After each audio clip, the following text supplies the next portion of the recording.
Hello friends, कहानियों की series में आज पेश है स्वामी विवेकानंद और एक महात्मा जी की कहानी। और आज की कहानी का मैसेज बहुत क्लियर है कि जो व्यक्ति अपने समय को और अपने प्रयास को सही डायरेक्शन में लगाता है, सही काम में लगाता है, उसी को सफलता मिलती है।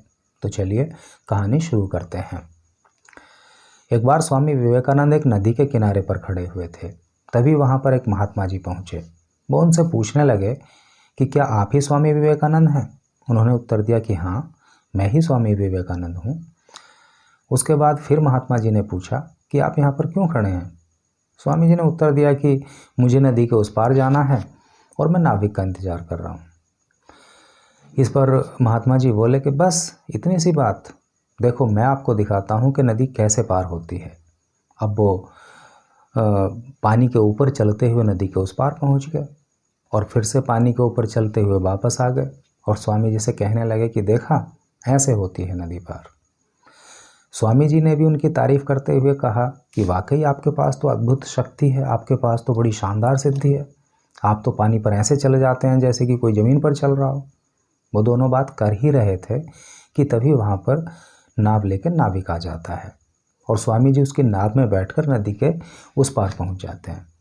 महात्मा जी भी पानी पर चलकर नदी के उस पार पहुँच जाते हैं।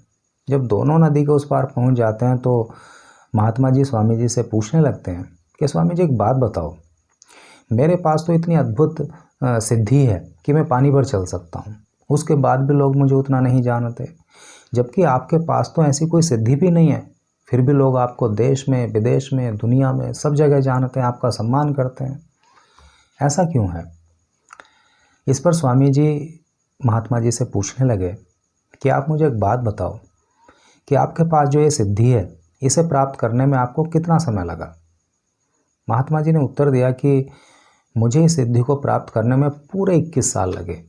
मैंने 21 साल तक वनों में रह के, पहाड़ों में रह के तपस्या की और इस बीच में मैं लोगों से बिल्कुल दूर रहा, तब जाके मुझे सिद्धि प्राप्त हुई। स्वामी जी ने कहा कि ठीक है, आपने सिद्धि प्राप्त की, लेकिन इस सिद्धि के बल पर जो आज आपने काम किया नदी को पार करने का, वो काम तो मैंने 1 रुपया देकर कर लिया। तो ये जो 21 साल आपने इस सिद्धि को लगाने में, सिद्धि को पाने में लगाए, अगर यही 21 साल आप लोगों की सेवा करने में लगा देते, लोगों की मदद करने में लगा देते, समाज की सेवा के लिए लगा देते, तो आज जितने लोग मुझे जानते हैं उससे भी कई गुना लोग आपको जानते और आपके सामने तो मैं कुछ भी नहीं होता। तो दोस्तों, ये छोटी सी कहानी बहुत बड़ी बात सिखाती है। ये कहानी सिखाती है कि अगर सबसे ज़्यादा इम्पोर्टेंट कुछ है तो वो है समय। जो व्यक्ति समय की कदर करता है, समय उसकी कदर करता है। जो व्यक्ति रिजल्ट ओरिएंटेड एफर्ट करता है, उसी को सफलता मिलती है। इसलिए समय का सोच समझकर उपयोग कीजिए, अपने प्रयास को, अपने एफर्ट को सही डायरेक्शन में लगाइए, निश्चित रूप से आपको सफलता मिलेगी। तो यही थी आज की कहानी।